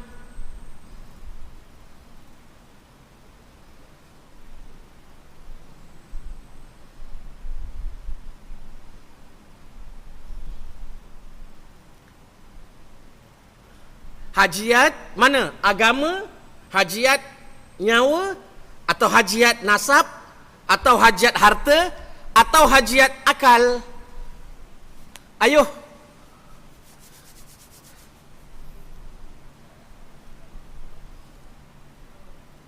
Mana satu? Hajiat agama. Aywa, hajiat agama. Okey. Tuan Haji, Haji bilang tadi darurat. Kalau darurat kat mana? Agama ke, nyawa ke, nasab ke, harta atau akal? Kalau ikut Haji punya pandangan, tadi dah berbeza, tak apa, kita dengar. Biar kita berbincang. Kalau Haji bilang tadi pakai tudung untuk Aisyah adalah darurat tadi kan? Darurat itu terletak darurat ke agama ke, nyawa ke, nasab ke, harta atau akal? Agama. Jadi okey. Okey. Sekarang nak menentukan isu Aisyah itu umum atau individu, sekali lagi ikut perspektif seorang. Kalau kita lihat itu merupakan isu Aisyah seorang, kita letak individu. Tetapi kalau kita mengatakan Aisyah merupakan satu contoh, sedangkan ramai orang seperti Aisyah, awal letak kat umum lah ya, kita boleh faham. Okey, sekarang kita buat keputusan. Sekarang kalau based on Tuan Haji punya isu, anda akan menghadapi bahawa dua-duanya sama. Betul? Dua-dua sama berat. Sekarang ni nak buat pilihan, either bila buat keputusan mesti satu terpaksa kena lepaskan. Satu kena lepaskan. Kalau isu Tuan Haji, kalau ikut anda punya table sekarang, anda akan dapati bahawa menuntut ilmu darurat agama, memakai tudung darurat agama. Betul? Dia tick same box. Jadi isunya ialah anda tak akan menyelesaikan isu si Aisyah sebab isunya mesti kena satu kena buat, satu kena tinggalkan. Tak boleh dua-dua berlaku. Tak boleh dua-dua tinggalkan. Di sini anda akan dapat hadapi masalah, anda tak dapat menyelesaikan isu Aisyah pada ketika itu. Boleh faham maksud saya? Kalau pakai ada etik yang box yang sama. Sama ada dia umum ataupun khusus. Manakala ibu-ibu yang tadi jawab dengan Tuan Haji kat sini jawab, dia akan lihat dua kotak berbeza. Jadi kotak mana datang dulu? Box mana datang dulu? Box yang menuntut ilmu. Betul tak ibu-ibu? Tengok balik. Menuntut ilmu adalah darurat untuk Aisyah, dan dia merupakan darurat akal, dan dia merupakan sama ada individu ataupun umum, tak kisah. Namun isu memakai tudung, kata ibu-ibu di atas dan sahabat-sahabat kita ini, dia adalah hajiat.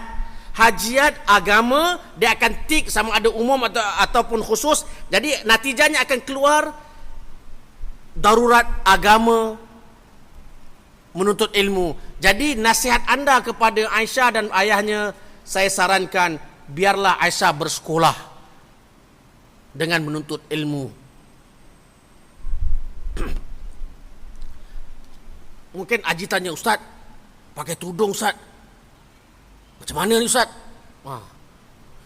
Tuan Haji, mari sama-sama kita tengok definisi darurat.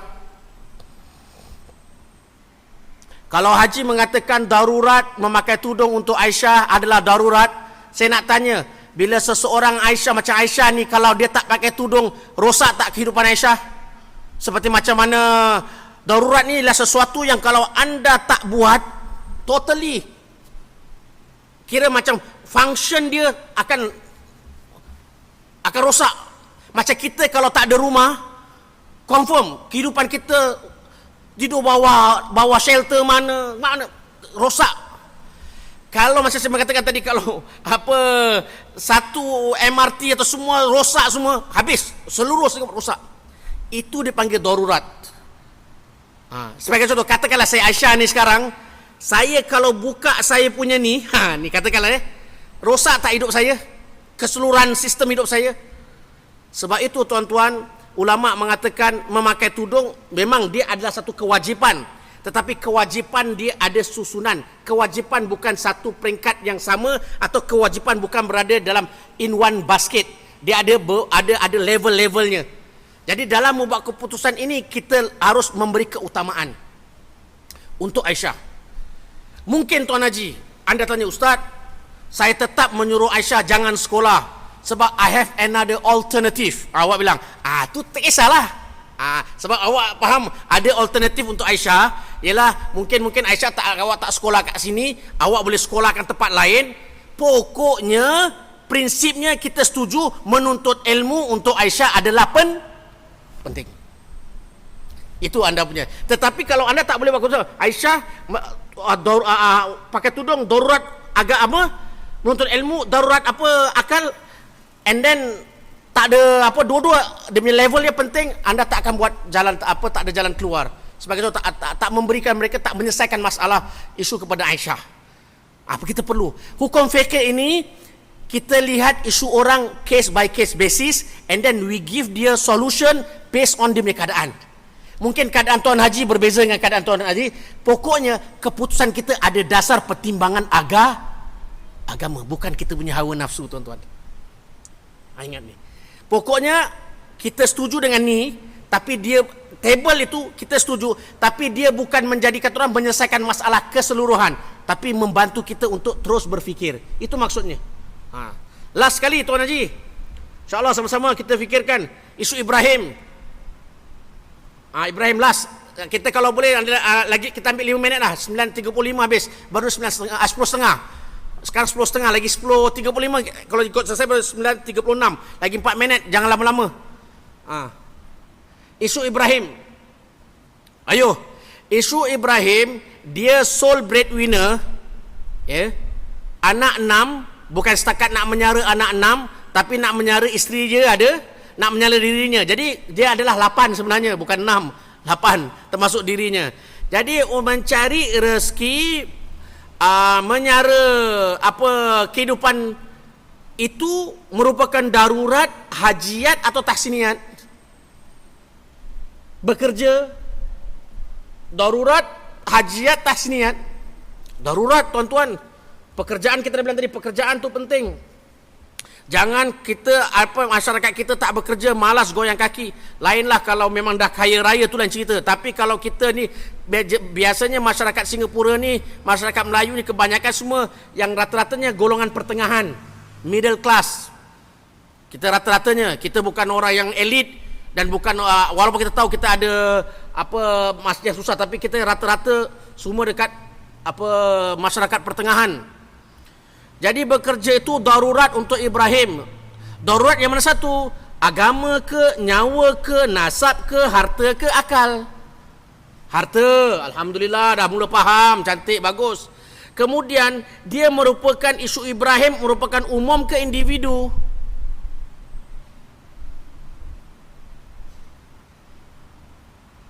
Ibrahim kalau bekerja, isu Ibrahim atau isu individu atau isu umum? Umum. Sebab kalau dia tak bekerja, yang sengsara siapa? 6 plus 1 plus diri dia 8. Betul? Itu. Jadi kita letak darurat harta umum. Kedua, isu solat Jumaat. Dia bukan tak usaha, dah minta rayu, dah beri tapi tak dapat izinkan.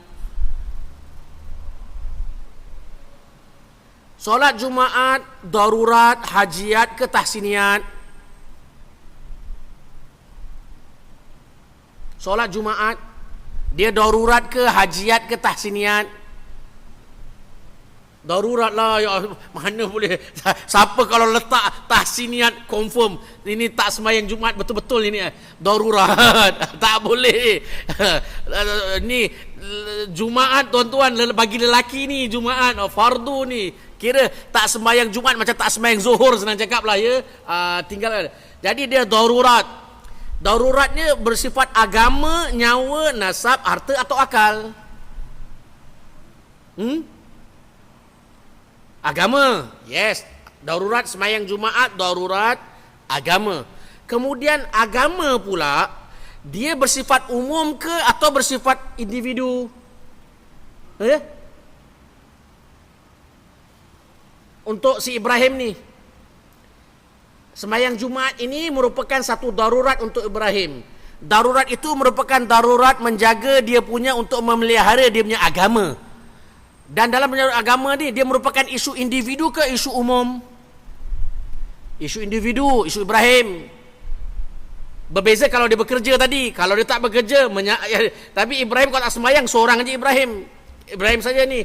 Anak-anak dia tak sembahyang, ada lain cerita, isteri dia orang perempuan lagi. Jadi, kita punya keputusan macam mana? Kalau ikut tik, macam mana keputusan kita kepada Ibrahim, kita nasihat? Ibrahim berhenti kerja ke teruskan kerja? Teruskan kerja tuan-tuan. Ustaz betul ke teruskan kerja? Ya, saya mengatakan teruskan. Kalau saya punya seorang ahli agama, kalau datang orang seperti Ibrahim yang kadang sebenarnya bilang, awak teruskan kerja awak walaupun tidak dapat sembahyang Jumaat sebab awak dah berusaha. Sampai keadaan awak sudah stabil, sudah stabil atau sudah mendapat pekerjaan lain menggantikan pekerjaan anda, baru berhenti. Jangan suruh dia berhenti terus, kemudian dia terkapai-kapai cari kerja, tak dapat kerja. No, bukan. Salah kita kalau memberi pandangan agama dengan orang. Kita tak membantu. Kita beritahu, kalau betul awak nak tinggalkan kerja yang tak boleh sembahyang Jumaat tadi, pastikan awak sudah mendapat kerjalah yang lain. Tapi kadang-kadang dia tak punya skill yang lain, hanya itu saja. Tapi dah cuba-cuba tak boleh. Kalau buat kerja lain, dia tak boleh buat. Kemudian kalau dia tinggalkan kerja, nak ke mana lagi dia kerja? Kita bilang, menyara kehidupan keluarga anda itu penting. Untuk anda, untuk Ibrahim. Sampai dia dah stabil, katakan dah stabil, dah dapat tingkatkan ilmu ke sebagainya, skill ke apa, baru berpindah. Selagi dia belum sampai ke tahap itu, jangan pula cakap, Ibrahim, kau nak tahu kau tak sembahyang Jumaat, rezeki kau tak halal, tak berkat. Tuan-tuan, kita senang cakap rezeki dia tak halal, tak berkat, tapi dia susah, kita bantu tak? Kita bantu tak? Mana baik dia mencari rezeki dengan 4 kerat dia dulu, daripada dia meminta-minta dengan anak yang 6 orang, tunggu kat luar masjid, kat mana-mana, minta-minta. Mana? Itu pertimbangan yang perlu kita membantu Ibrahim. Saya mengatakan demikian sebab tu, kalau macam orang seperti Ibrahim, ya anda kerja dahulu. Saya tahu keadaan anda. Tapi berbeza, katakan Ustaz, saya Alhamdulillah dah dapat kerja lain. Okey, kalau dapat kerja lain, please proceed. Tinggalkan, buat kerja yang apa yang ada. Harus pastikan bahawa bila awak dah bekerja, dapat peluang tadi, kerja awak mantap, gaji awak mantap, dapat menyara anak-anak yang lain dan isteri sebagainya, baru. Kalau tidak, kehidupan dia akan menjadi sukar. Sebab tu kadang-kadang orang ni menjawab jawapan agama, jawapan agamanya tak menyelesaikan masalah orang itu. Sebab tidak ada pertimbangan. Saya mengatakan sekali lagi sebelum saya tamat, table ini bukan menjadi penyelesaian mutlak selama-lamanya, tidak. Bukan apa isu kita pakai table ni akan selesai masalah, tidak. Tapi dia sebagai dasar, kata orang awal, untuk kita membuat pertimbangan saja, ya. Ingat ibu-ibu, ya, dia bukan mini magic tiba-tiba nanti kita tahu nak buat apa, tak. Sebagai ada sebab kita kena buat table ni satu, tapi dalam masa yang sama kita harus memahami orang yang bertanya keadaannya. Bagaimana keadaan dia? Jadi keadaan dia satu orang berbeza dengan satu orang, dan melalui table ini dia sebagai apa kata orang tu, perkongsian maklumat ilmu. Anda pun dah ada nota, boleh bawa balik dan boleh bikin jua isu yang lain, anda cuba latih. Insya-Allah akan tajam minda anda dalam untuk membuat keputusan berdasarkan table yang diberikan. Ini saja yang dapat saya sampaikan tuan-tuan pada malam ini, daripada sebagai mewakili Majlis Istiqamah yang mengundang saya untuk menyampaikan syarahan ringkas mengenai tujuan kita beribadat, yang saya kaitkan dengan peristiwa Isra' dan Mi'raj yang dalam bab solat tadi, dan ada tujuan-tujuannya. Saya kongsi sama anda tentang apa tujuan syariat. Dia merupakan perkara yang pokok, yang penting dalam untuk kita meningkatkan ilmu pengetahuan kita. Dan table yang saya berikan itu juga, dia bukan daripada table saya sendiri, tapi table itu datang daripada para ulama, dan mereka dah karang kitab dan mereka dah bikin jadualnya. Jadi sebagai kata orang tu, ini latihan-latihan kita kongsi sama, dan insya-Allah moga-moga ia bermanfaat untuk diri saya yang menyampaikan, ahli keluarga, dan bermanfaat kepada anda semua yang mendengar, yang hadir dekat Majlis Istiqamah. Jika ada kesempatan kita bertemu di lain kesempatan, dan jika ada kesilapan dan kurang fahamnya anda atas apa yang saya sampaikan, mohon keuzuran, mohon kemaafan. Moga-moga Allah merahmati kita. Setakat ini saja yang dapat saya sampaikan. Aqulu qauli hadza wa astaghfirullahal azim li wa lakum, dan serahkan balik mikrofon ini kepada pengerusi majlis yang membukanya majlis tadi. Dipersilakan Ustaz. Wah, dia bersignal dalam suruh doa dia bilang. Okey. InsyaAllah kita akhiri majlis kita dengan bacaan doa. Moga-moga Allah memberkati pertemuan ini insyaAllah. Ala hadhihi niyah wa ala kulli niyatin salihah. Al-Fatihah.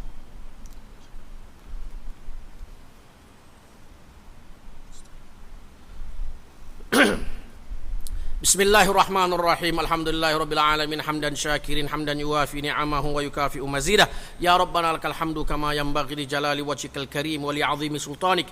Allahumma inna nas'aluka bi asma'ikal husna wa sifatikal ulya an taghfira lana dhunubana wa tusliha ahwalana.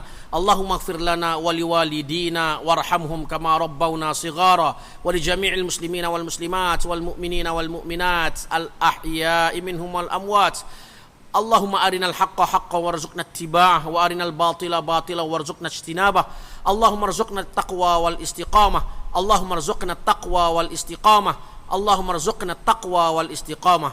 Ya Allah, ya Tuhan kami bermohon kepadamu ya Allah, ampunkanlah segala dosa-dosa kami, ampunkanlah segala ketelanjuran kami, ampunkanlah segala kesilapan kami. Jadikanlah kami di kalangan hamba-hambamu yang bertakwa kepadamu ya Allah. Jadikanlah kami di kalangan hamba-hambamu yang solihin dan solihat, mukminin dan mukminat. Dan jadikanlah kami di kalangan hamba-hambamu yang sentiasa tunduk, yang sentiasa patuh, yang sentiasa rukuk, yang sentiasa sujud, dan yang sentiasa mengabdikan diri kami kepadamu ya Allah, ya Rahman, ya Rahim, ya Arhamar Rahimin. Ya Allah, ya Tuhan kami, hidupkanlah kami dalam keadaan beriman, matikanlah kami dalam keadaan beriman, bangkitkanlah kami daripada kubur dalam keadaan beriman, masukkanlah kami ke dalam syurga-Mu yang kekal abadi bersama junjungan besar Nabi kami Muhammad sallallahu alaihi wasallam dalam keadaan kami beriman. Ya Allah, ya Tuhan kami, tunjukkanlah kami jalan yang benar, tunjukkanlah kami jalan yang lurus, jalan yang Engkau redai, dan jalan yang telah ditempuhi oleh para anbiya, para syuhada, para aulia, dan orang-orang salihin. Ya Allah, ya Rahman, ya Rahim, berkatilah kehidupan kami ya Allah. Ya Allah, ya Tuhan kami, jadikanlah isteri-isteri kami sebagai isteri yang solihat, dan jadikanlah suami-suami kami sebagai suami-suami yang solihin, dan kurniakanlah kepada kami dzurriyyah solihah. Ya Allah, berkatilah kehidupan rumah tangga kami ya Allah. Jadikanlah anak-anak kami menjadi penyejuk mata kami ya Allah. Jadikanlah mereka sebagai anak-anak yang sentiasa berbakti kepada kedua ibu bapanya. Jadikanlah mereka sebagai anak-anak yang sentiasa dapat memberi khidmat kepada agamamu ya Allah, yang cinta kepadamu ya Allah, dan cinta kepada junjungan besar Nabi-Mu Muhammad sallallahu alaihi wasallam, dan memberi manfaat kepada masyarakat Islam di Singapura. Rabbana zalamna anfusana wa illam taghfir lana wa tarhamna lanakunanna minal khasirin. Rabbana la tuzigh qulubana ba'da idh hadaitana wa hab lana min ladunka rahmah innaka antal wahhab. Rabbana hab lana min azwajina wa dhurriyyatina qurrata a'yun waj'alna lil muttaqina imama. Rabbana atina fid dunya hasanah wa fil akhirati hasanah wa qina adzaban nar wa qina adzaban nar wa qina adzaban nar wa adkhilna al jannata ma'al abrar ya azizu ya ghaffar ya rabbal alamin. Allahumma ij'al jam'ana hadha jam'an marhuma wa tafarruqana min ba'dihi tafarruqan ma'suma wa la taj'al fina wa la ma'na shaqiyya wa la matruda wa la mahruma bi rahmatika ya arhamar rahimin.